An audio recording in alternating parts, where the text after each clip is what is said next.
আসসালামু আলাইকুম ওয়া রাহমাতুল্লাহি ওয়া বারাকাতুহু। প্রিয় দর্শক বন্ধু, কেমন আছেন? আশা করি আলহামদুলিল্লাহ আপনার প্রত্যেকেই ভালো আছেন। কারণ আজকে তো ভালো থাকার দিন, কারণ আজকে নতুন বছর শুরু হচ্ছে।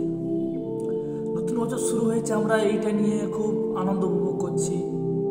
বিভিন্ন রকম উৎসবের মধ্যে করে আমরা বক্স বাজনা নিয়ে আমরা বিভিন্ন রকম ঝামেলার মধ্যে পড়ে আছি। আমি একটা কথা আপনার মুসলমান ভাই বোনেরা যারা আমরা ভিডিওটা দেখবেন, প্রত্যেকে একটা কথা বলতে চাই। এই নতুন বছর শুরু হচ্ছে আমাদের, আজকে হচ্ছে 1 জানুয়ারি 1 তারিখ, তাই না ভাই? এই জন্য আজকের দিনটা আমরা পেয়ে খুব আনন্দ উপভোগ করছি, কারণ নতুন বছর আমরা পেয়েছি।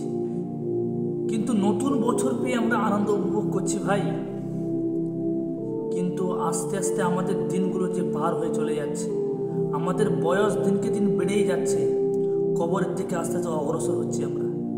একবার একটা চিন্তা ভাবনা করেছি আমরা, যখন বছর শেষ হয়, 2024 যখন শেষ হয়, আমাদের মধ্যে কোনো একটা ব্যক্তি খুব কম পাওয়া যাবে, কোনো একটা ব্যক্তি এরকম ব্যক্তি নেই যে আমরা কান্নাকাটি করেছি বা আফসোস অনুভব করেছি যে একটা বছর পার করে ফেলেছি, আমরা কি পরিপূর্ণ কবরে যাওয়ার জন্য প্রস্তুতি করতে পেরেছি কি? এটা আমরা ভাবি না ভাই।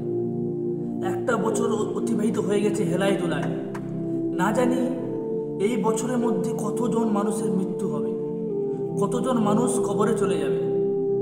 হতে পারে আপনি, আমি, হতে পারে না ভাই। কবর থেকে 1 পা 2 পা করে আমরা এগিয়ে যাচ্ছি, কবর আমাদের কাছে আসছে, মৃত্যু ঘনিষ্ঠ হয়ে আসছে, মৃত্যু আমাদেরকে নেওয়ার জন্য প্রস্তুত হয়ে আছে।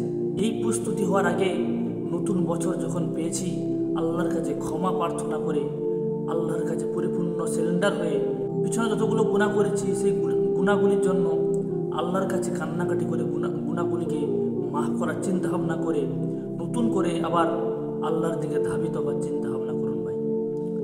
ওই জন্য ভাই, আমরা যখন নতুন বছর পেয়েছি, আমাদের প্রত্যেকে একটা বিষয়ে খেয়াল রাখা একান্ত জরুরি, নামাজের পাবন্দি করা বেশি বেশি করে, আল্লাহর কাছে চাওয়া, আল্লাহ বিগত যতগুলো বছর আমরা কাটিয়েছি আপনার নাফরমানি করে, আপনার ঠিকঠাক মতো বন্দি করতে পারিনি, আমাদের ক্ষমা করে দাও।